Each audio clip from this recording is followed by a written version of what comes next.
Wonderful day today. We shall be considering an awesome topic under carbon and its compound. Just join me as we continue. Join me here now. Uses of wood charcoal.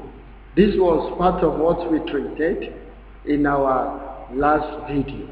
Now let us see animal charcoal. Now this is just a recap.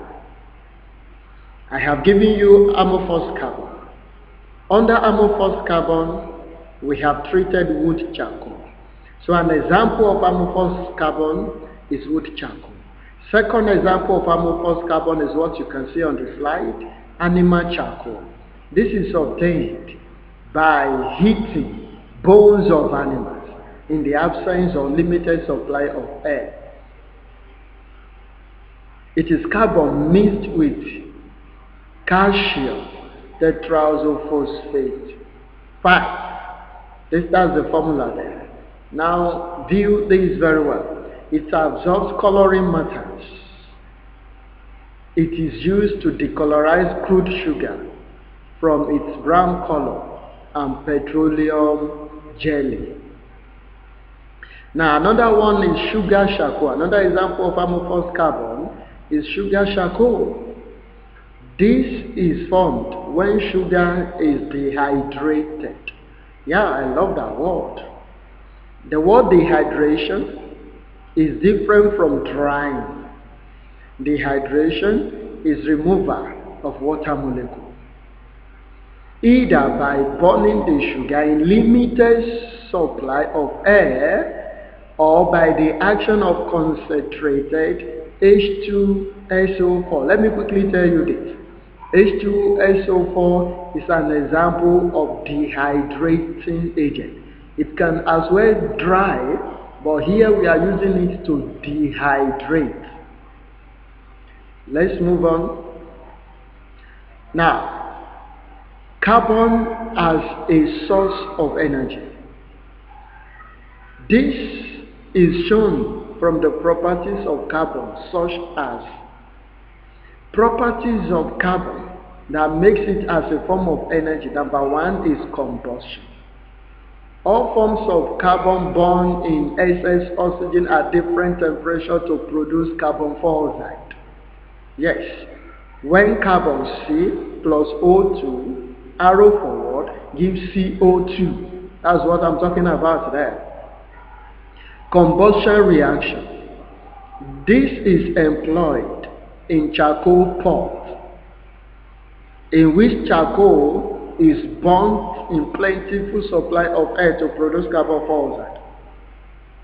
At the middle level of the pot, carbon dioxide is produced because there is limited supply of air.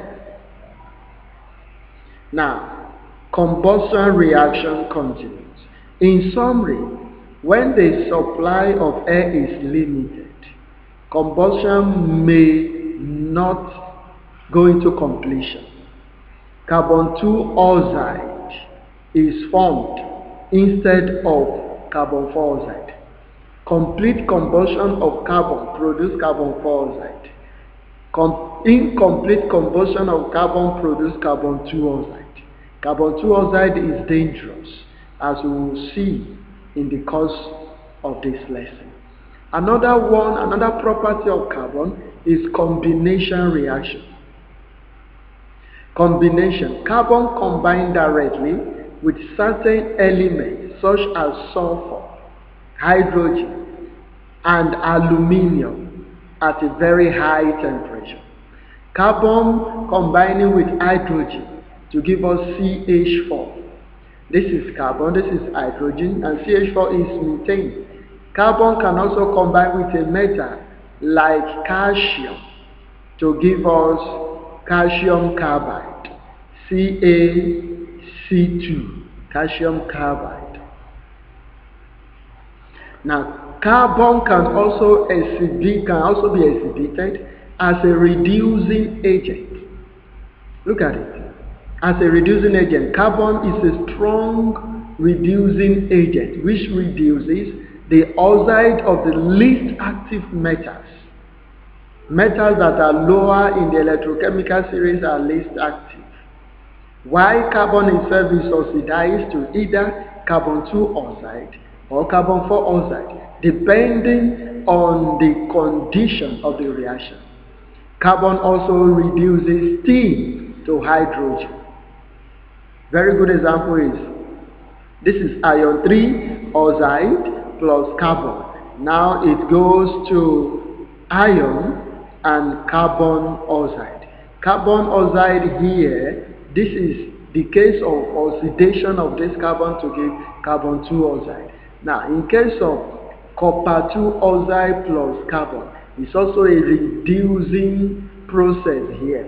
So in this case, this becomes the reducing agent, this becomes the oxidizing agent.